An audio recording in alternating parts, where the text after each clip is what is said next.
The Catholic Church affirms that Peter is the rock, following the passage in Matthew's Gospel, chapter 16, verses 15 to 19. "But what about you?" he asked. "Who do you say I am?" Simon Peter answered, "You are the Messiah, the Son of the living God."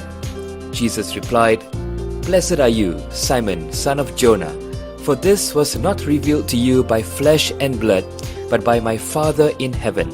And I tell you, you are Peter, and on this rock I will build my church. I will give you the keys of the kingdom of heaven, and whatever you bind on earth will be bound in heaven, and whatever you loose on earth will be loosed in heaven." Opponents of the church say Jesus was not equating Peter with the rock, but rather contrasting them because the Greek word used for Peter was Petros, which means a pebble, while the Greek word for rock was Petra, which means a huge rock or foundation.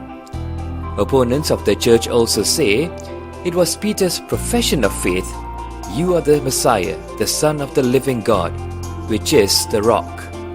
To back up their position, Petra is used in Matthew chapter 7, when Jesus said, "Everyone then who hears these words of mine and does them will be like a wise man who built his house upon the rock, Petra. And the rain fell, and the floods came, and the winds blew and beat upon that house, but it did not fall, because it had been founded on the rock, Petra."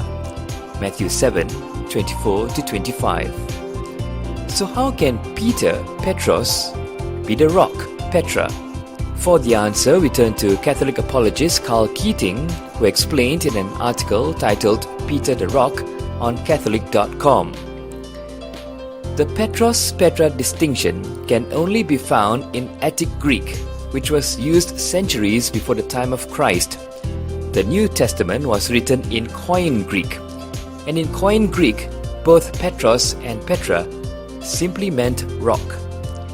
If Jesus had wanted to call Simon a small stone, the Greek word lithos would have been used.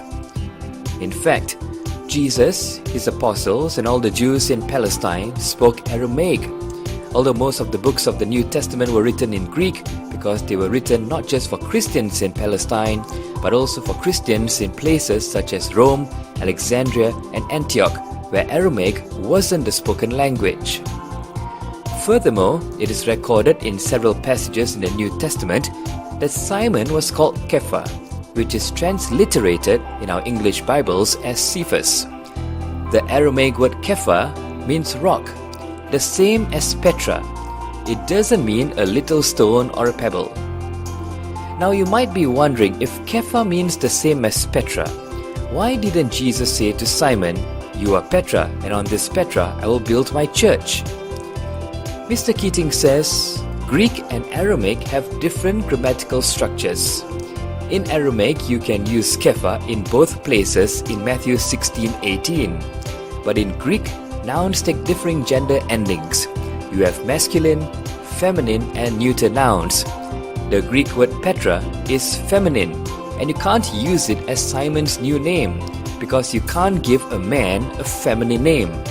Well, at least back then. Also, Jesus did not mean for Peter to be a little stone or pebble, as it wouldn't make any sense for Jesus to praise Simon and then belittle him and then give him the keys to the kingdom of heaven. In part 2, we will focus on the meaning of the primacy of Peter.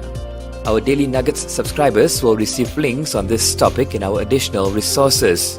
If you're not on that list, subscribe now at www.redeemforworship.com. I'm Kachang Kevin, and this nugget is brought to you by Redeemed for Worship. Created using Powtoon.